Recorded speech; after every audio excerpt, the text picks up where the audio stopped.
নমস্কাৰ, মই প্ৰণৱজ্যোতি বাৰিক, মাজুলী জিলা কংগ্ৰেছৰ সাধাৰণ সম্পাদক তথা মাজুলী জিলা কংগ্ৰেছৰ মিডিয়া বিভাগৰ অধ্যক্ষ। আৰু প্ৰায় দুমাহৰ আগত মই লাভ কৰিছিলোঁ মাজুলী জিলা মহিলা কংগ্ৰেছৰ তত্ত্বাৱধায়ক হিচাপে। আপোনালোকে সকলোৱে গম পাইছে, যোৱা 6 মাৰ্চ তাৰিখে অসম প্ৰদেশ মহিলা কংগ্ৰেছ কমিটিৰ সভানেত্ৰী মীৰা বৰঠাকুৰ বাইদেউ এক সাংগঠনিক কাৰ্যসূচীলৈ মাজুলীলৈ আহিছিলে। মহিলা কংগ্ৰেছৰ দ্বাৰা আয়োজিত উক্ত সভাখন প্ৰকাৰণতে যদিও জিলা কংগ্ৰেছে সফল কৰিব বিচৰা নাছিল, কিন্তু জিলা কংগ্ৰেছৰ পৰা নিয়োজিত এজন তত্ত্বাৱধায়ক হিচাপে মিটিংখন সফল কৰাৰ ক্ষেত্ৰত আমি যথেষ্ট অৰিহণা আগবঢ়াইছিলোঁ আৰু সেই মৰ্মে মিটিংখন সফলো হৈছিল।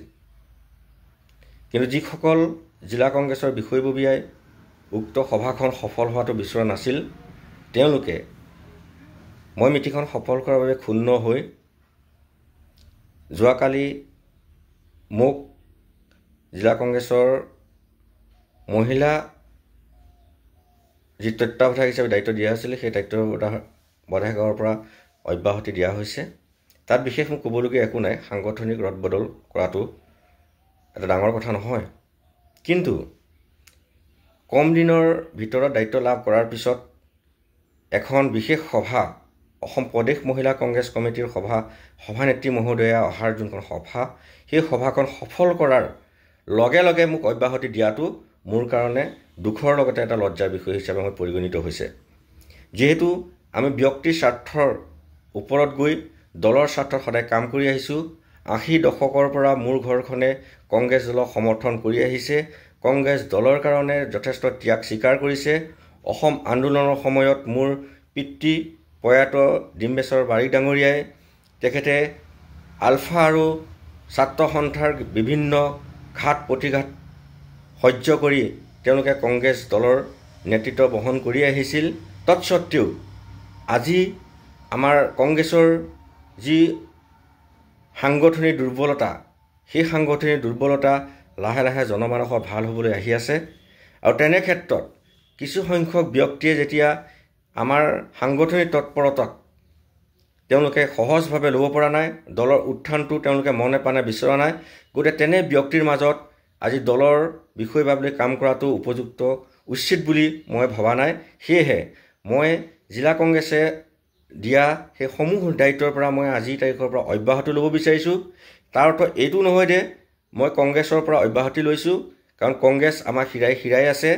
কিন্তু মাজুলী জিলা কংগ্ৰেছৰ বৰ্তমানৰ যিগৰাকী সভাপতি আছে, অধ্যক্ষ বুলি ক'লেও বেয়া নহ'ব, তেওঁ কোনো যোগ্যতা নাই, কাৰণ তাৰ বহুত অৰ্থ আছে ক'বলগীয়া। সেইখিনি মই পিছত পৰৱৰ্তী সময়ত প্ৰয়োজন হ'লে ক'ম। কিন্তু মই এটাই কথা সকলোকে জনাব বিচাৰিছোঁ, মই আজি জিলা কংগ্ৰেছৰ সমূহ বিষয়বাবৰ পৰা জিলা কংগ্ৰেছৰ সাধাৰণ সম্পাদক, জিলা কংগ্ৰেছৰ মিডিয়া বিভাগৰ অধ্যক্ষ, আৰু যদিও মই কালিৰ দিনটোৰ বা আজিৰ দিনটোৰ আগলৈকে মাজুলী জিলা মহিলা কংগ্ৰেছৰ তত্ত্বাৱধায়ক হিচাপে আছিলোঁ, আৰু সেই সমূহ দায়িত্বৰ পৰা মই আজি অব্যাহতি লৈছোঁ।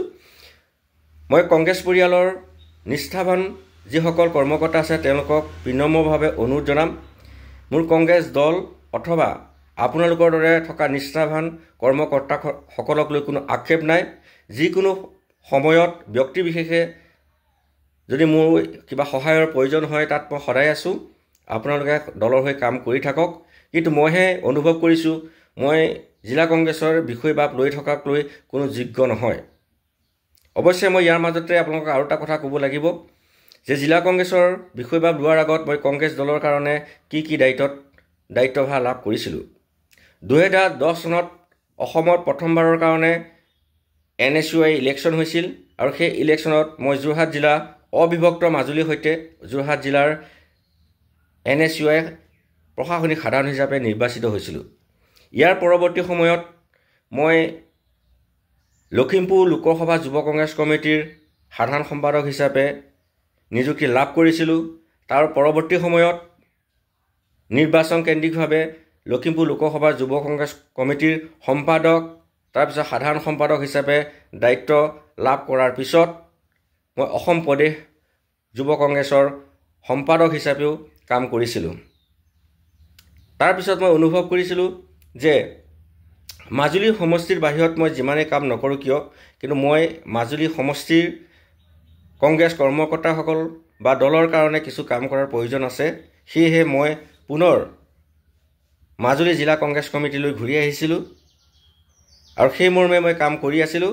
আৰু আজি মই নিজকে অনুভৱ কৰিছোঁ আচলতে মই মাজুলী জিলা কংগ্ৰেছ কমিটিৰ এনে বিষয় পাবৰ কাৰণে যোগ্য নহয়, যাৰ কাৰণে জিলা কংগ্ৰেছৰ সভাপতি ডাঙৰীয়া বিবেচনাত মই অযোগ্য হিচাপে বিবেচিত হৈছোঁ।